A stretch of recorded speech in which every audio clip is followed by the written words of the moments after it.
Welcome to Below the Line, where we talk about working in Hollywood from the crew perspective. My name is Skid. I'm a former assistant director and your host. Quiet on set. Today, we're talking about Everything's Trash, the Brooklyn-based sitcom starring Phoebe Robinson as a podcaster facing adulthood. The show recently concluded its first season on Freeform, and all 10 episodes are streaming on Hulu. I've got two guests today. First, production designer Joshua Petersen. Joshua, welcome to Below the Line. Hey, Skid. How are you? I'm doing well. Glad you could join us. Happy to be here. Also joining us is director of photography Adam McDaid. Adam, welcome. Hey, Skid. How are you? Thanks for having me. This is going to be a lot of fun, guys. I think it's the first time we've had a production designer and a cinematographer talking about their work together, so I'm interested to see where we go. First, a warning for listeners, today's conversation may contain spoilers for the show. So, guys, speaking of the show, start us out with describing the premise. Everything's Trash is like a sort of late blooming coming of age tale in Brooklyn. A broke young woman trying to figure out her life, dealing with the chaos of her life juxtaposed against her brother, who's kind of coming up as a young politician. And so there's this sort of theme of like, you got to get your act together because it's not just you who's center stage now. Joshua, following up on what we said before about it being Brooklyn-based, as I understand, the pilot was shot in L.A. Tell me more about the decision to move the show east. You know, if you're basing a show in Brooklyn, you got to kind of shoot there. There's nowhere else like it, and faking it somewhere else is a sort of production tool, I would say, for saving money, but I don't necessarily think that that's going to give you the exact look that you want. No shade on Vancouver and, you know, our IA brothers around the world that fake out New York all the time. But, you know, I think that's just kind of the long and the short of it. Brooklyn's a character. Brooklyn's a character in this show. That was really up front when I first interviewed for the job. That was one of our very first talking points and very first conversation. So we wanted everything to be very authentic and real, despite the fact that we're still shooting on sound stages. We're still constructing a lot of sets, but to be able to go outside and get the exterior environment, I think is really important. Well, Joshua, before we bump over to Adam, give me a little bit of sense of your role as a production designer and why these decisions about Brooklyn are important.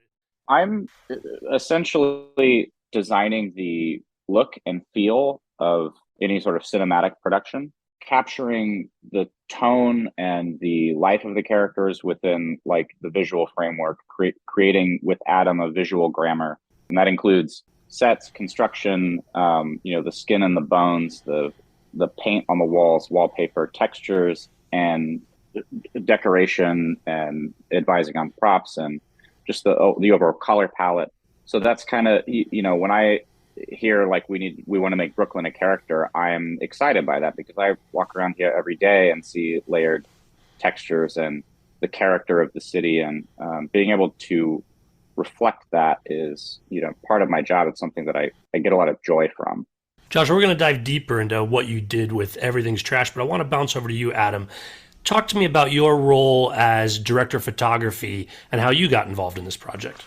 Yeah, so I got the call from my agent, Sonia Costa, who also works with Joshua, and told me about the project, and I read the script, and I loved it. I loved the character and of Phoebe Hill, who was like an exaggerated version of Phoebe Robinson. And for me, when I read a script, it's, I hope to see it, and as I read it, like, visually in my mind's eye, and hopefully feel something emotional when I read it, because that's important for me in terms of the way I like to work with lighting.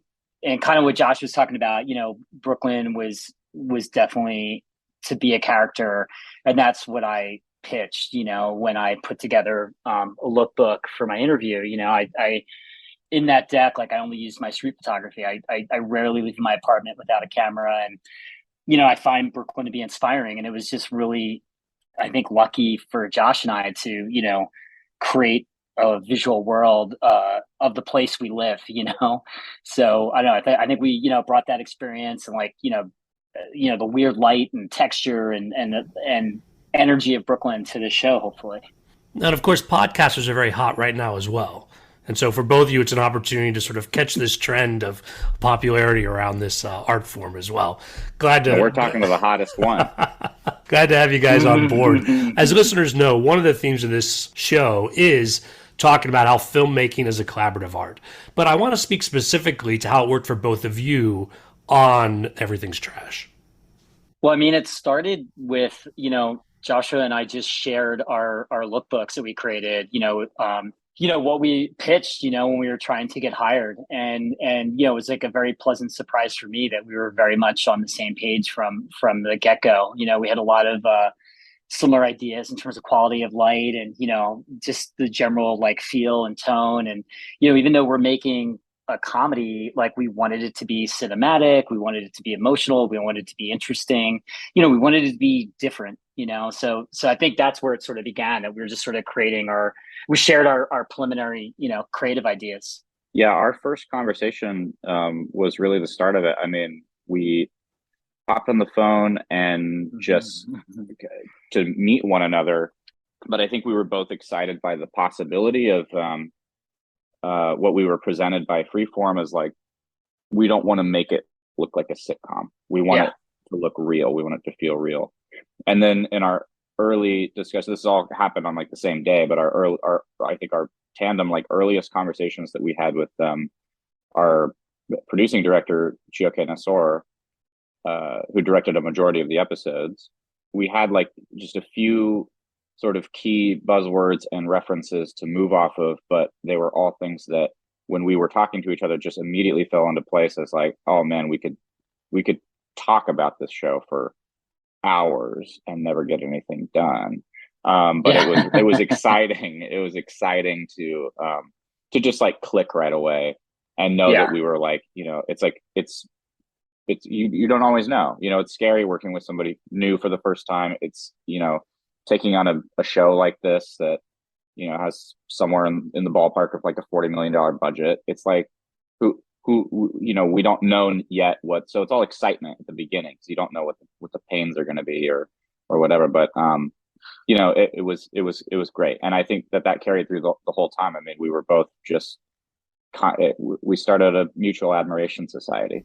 We did. Our work really complemented one another. I looked at Adam's street photography, when I had like finished crafting my boards and met with the team, and that just like got me more excited about how the world that I wanted to build was going to be shot naturalistically. Yeah, we geeked out super hard. I remember like when we found out we got the job, like we were on the phone for an hour just thinking about, oh, we could do this, we could do that, we could do this. There was just like an energy there, and even from like I think the first week that I started, I immediately, you made your creative documents like shareable with my crew and I did with your crew. And that, literally from day one, when I started my prep, I was sharing with everybody and we're just like getting the collaboration going immediately. And it's always helpful when, you have a shared vision, that's, in step, but at the same time, like I felt we inspired one another and brought ideas to each other that we didn't consider. It was really cool. And give me a sense then when I'm watching the show, what I should notice that really says Brooklyn. I mean, I think one very simple one, and actually this wasn't a set. This was on location. The very first scene where where Phoebe's in the drugstore getting the Plan B pill, and she goes out front to talk to Jaden, her brother, which is his introduction to on the show. And for me, it was like mixed lighting. It was like the weird, crazy color temperatures of light that you'll just see in Brooklyn, that are totally random at times and anomalous and weird and beautiful. So we had this weird sodium vapor, and she was getting this weird green key light from like neon in the windows, and we had some red light from like the pharmacy sign. So, I mean, that's just like a very, very simple example. And it's something that I gravitated towards and Chioke gravitated towards was let's be bold, let's be colorful, let's mess around with all these like mixed color temperatures that exist in Brooklyn as a simple example. And that was also my overall design scheme for the show, starting with the idea of this character is broke. The idea that a broke person is like not expressive is kind of a overdone crime in cinema, I would say. And so for like picking colors for the house and like doing those, I mean, I threw out some of the conventional thought processes that I have, which is that if somebody doesn't have means, they won't paint their apartment because they're worried about their security deposit. But in the case of Phoebe, that's like not the case, you know, and I think that that is more of a show of that, to have a very colorful apartment. And also that's like still at the end of the day what a network's going to want to see. They're not going to want to have, they don't want it to be too indie, you know. But we still, you know, took that and scuffed up the walls and really aged things down and bleached out the paint and made the set feel like, you know, that specific set feel real and organic. And I think, you know, in terms of like Adam's lighting scene, when I looked at Adam's street photography early on, it was like, oh, this is all just real available light and capturing those moments. And the thing is, we shoot all over the place. You don't have those moments naturally happening, so you have to create them, bring them with you. And so that was really something that we took. Interior and exterior was really about bringing all that stuff in. So I would say the biggest example of that collaboration for us is our bar set. Yeah, the bar for sure. Just because that's where you can do that. You can get away with something like that. Let's dive deeper into the setup of that bar set, because for folks who haven't watched the show yet, which, by the way, you should go watch it, it's very interesting designed, where you've got multiple areas to stage action that you can see the other areas from wherever you're shooting, but also I noticed in several episodes it allows you to have sort of a separate action or conversation as well. There's the bar, there's a seating area, there's a pool table. Yeah, both of you talk to me more about setting that up. And then one other thing I'll add, just when there's opportunity, there might be a general sense that, Joshua, you do your work as the production designer and walk away, and then Adam comes in with the camera team and the lighting team, and they're going to do their work after you're gone. But from the collaborative aspects, tell me where that's true and where that's not true. I don't really find that to be true until they're actually shooting. I am there until the last possible second, and sometimes even way later to make changes. And so when I'm designing these sets, I mean, I'm talking to Adam about like, how much money is the production giving you for your lighting package? How can I help you in that regard? Because we've figured out a look that we want to achieve. Both of us are experienced filmmakers and know our craft and know how to do those things. And I think we know enough about one another's like our one another sort of like powers within that we can kind of create an interplay that allows us to still create that. You know, this is a very difficult thing to achieve. There's lots of circumstances that are kind of like working against you to create something that's cohesive. It's like the battle of every job. But I think like at the bar, for example, it's like we're looking at references, we're talking about things. I have an idea in my mind of like what this place is. I have an idea of like the type of dive bar that I hang out in. And so I just like took Adam there, you know, afterwards. I'm designing it, and it's because it's like, this is going to make more sense to everybody. It's like these layered textures, you know. It's like the idea with the bar is that this place has been here for a very long time, and all of this stuff has been accumulating over time. It maybe has changed hands a million times, whatever, but that's kind of the plot there. And so that's why you can get away with just having seemingly random shit everywhere. But we had these Tiffany lamps that my decorator Leo brought in, and you know, we knew what we wanted to cast around, what type of light possibilities we wanted. So it's like putting all those in a place where it makes sense visually. It's not like too chaotic for the eye, but just giving us the ability to work with all those different things as we desire. And really, it does come down. I mean, the first day that we shot in that bar, I mean, I was adding lights.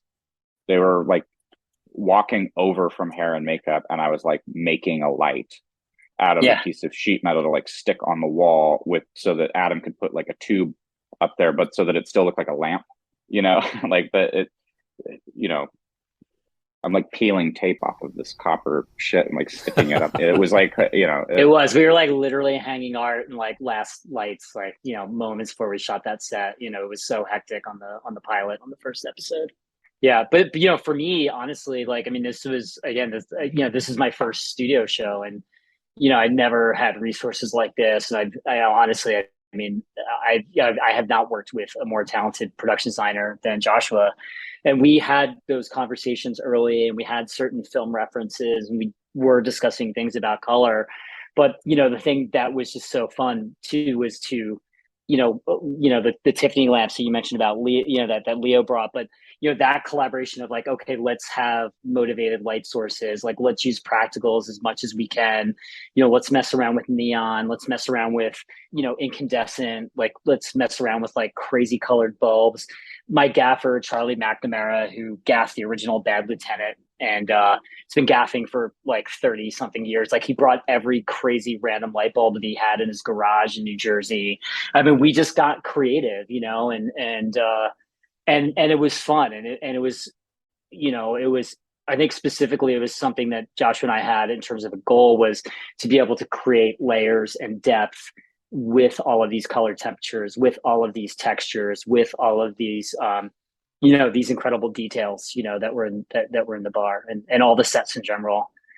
I have to geek out on one thing though, just to give this guy props too. Like the scratches and scuffs and like incidental like nicks and dings that an apartment gets over 10 years of occupancy, or I guess in this case, because it's like really, you know, it's meant to be an older building. Like I was blown away. I mean, it was just things that the camera will never see. Some, you know, we'll see sometimes, or I mean, it was just nuts. Like the level of detail that, you know, Joshua and his crew put into these sets was remarkable, and it makes my job so much easier because I have something to light. I have something, you know, for this texture, for this, you know, for this light to scrape or envelop or color.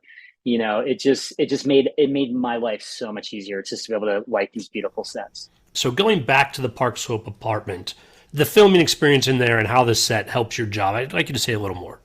You know, one of the early conversations that we had was spectral reflections, which are like these weird little ghost-like reflections that happen off the shiny surfaces.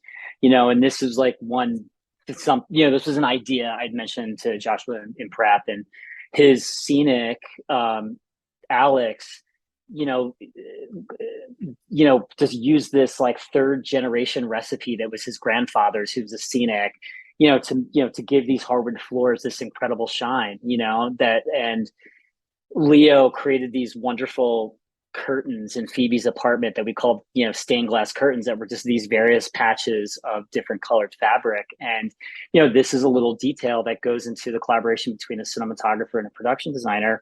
You know, when the light is coming through that window, particularly at night, you know, you look at the floors and there's colorful spectral reflections in the floor that are being captured in camera. You know, that just, it's this level of texture and color and detail that's like both beautiful, but I think just makes the world of the story we're creating real. You know, it never felt like a set to me when we were on there, you know, between the hard ceiling, you know, the details, like the textures in these walls, the nicks, the scuffs, you know, it just always felt real. I like to get lost in the set, and I like to share that with everybody. I think that, you know, that from a performance standpoint, all of that stuff is so additive and important. I think that it's incredibly important. I mean, if at the end of the day, you know, my job is I'm here being inspired and wanting to inspire back. I want to roll out the red carpet for our actors, have them in a space where they are completely consumed by where they are. And the only way that I can get there is to get myself there. The curtains were one of Leo and I's crazier ideas. I was willing to die on that hill though, because we had so little time in prep to make a lot of these decisions. So like knowing that like I think in our first conversation, I was like, are you afraid of mirrors? Are you afraid of reflections? Do you like these? You know, I was really, because I love that stuff. I have lots of reference material for reflective surfaces and films that I love, you know, Wong Kar-wai or Do the Right Thing. You know, these are like the textural references that I start with for something like this, to create something that's real. And I just was so excited about that. But then it's like I just kind of had to go with it.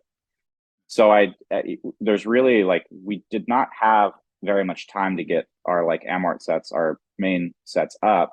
And so those things just had to like happen. And so these like curtains were this idea for, creating that look, creating that effect of having color in, bringing a different spectrum of color into what could just be a painted room.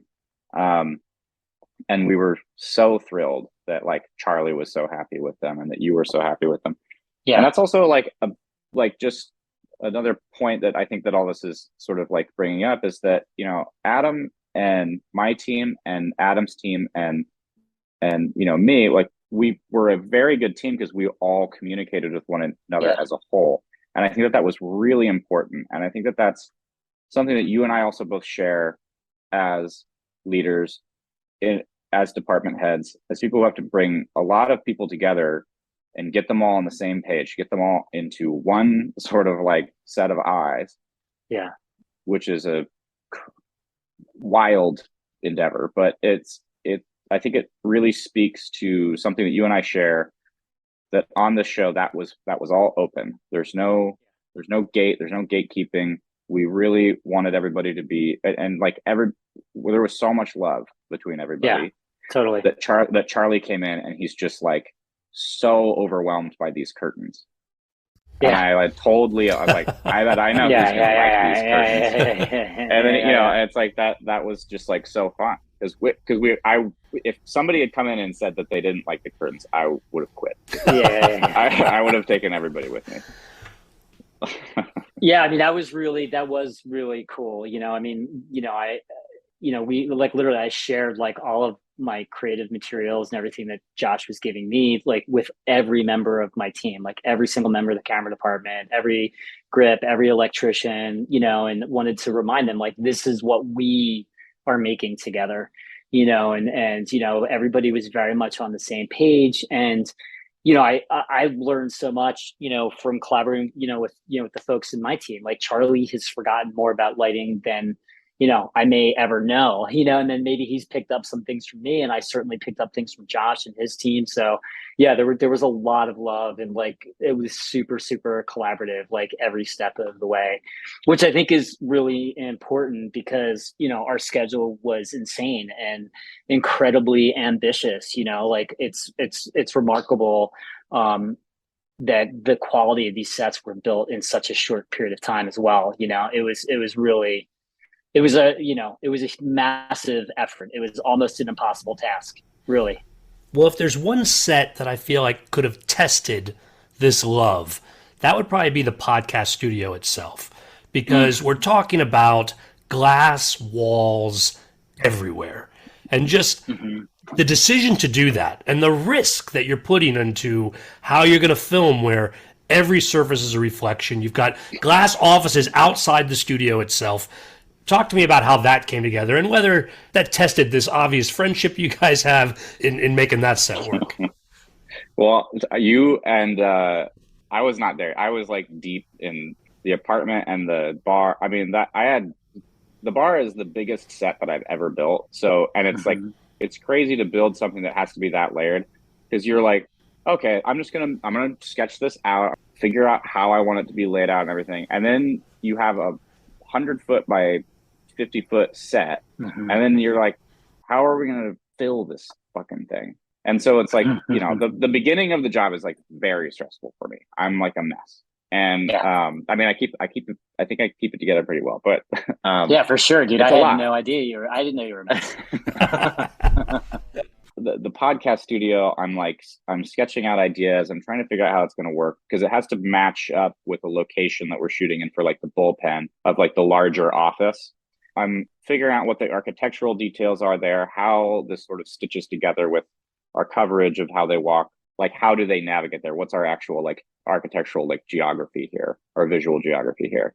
And Adam and Chioke came into my office and they were just like, what about like doing like a circle? And I was just like, are you guys sure? Like, because obviously, like, I love that we are, that Adam is not afraid of reflections and all and mirrors and everything like that, as I said before. But that is like these multiple layers. But for me, referentially, what I'm thinking of is like, you know, radio scenes from movies like Private Parts, or something where you do have those like multiple reflections through. You're looking into the box to see somebody at their best. And that's something that like cinematically is very exciting to me. So we put this whole thing together, and this idea of doing circle track around it. I mean, at a certain point, I just would say, I mean, I'm going to build it, and then you guys can figure that part out, because, you know, there's only so much that we're going to be able to do, because we couldn't gimbal all those windows. We didn't have, like, if in a perfect world, they would have all gimbaled. We would have constructed it all, but we had to do it. You know, we were running out of money, so we had to find another way. But I think that what it turned into is like great. You have lots of cutting points.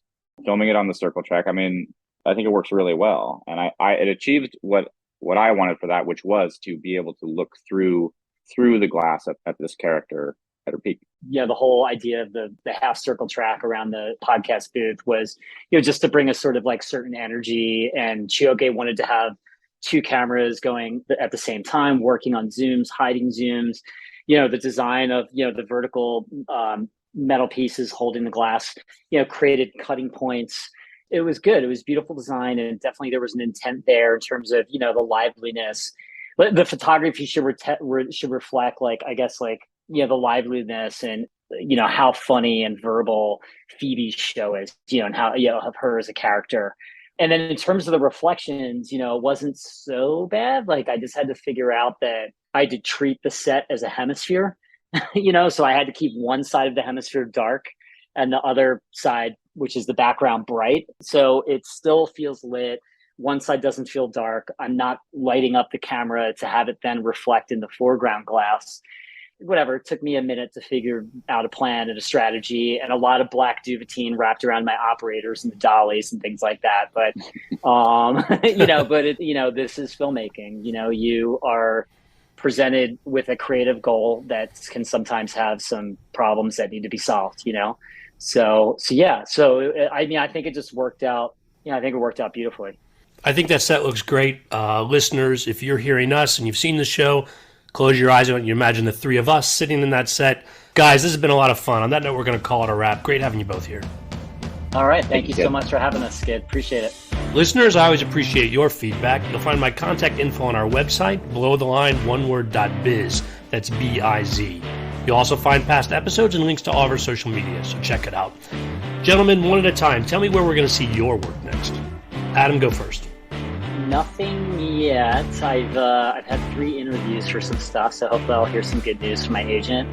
So now I'm just keeping myself busy shooting some commercials. Joshua, what's on your plate?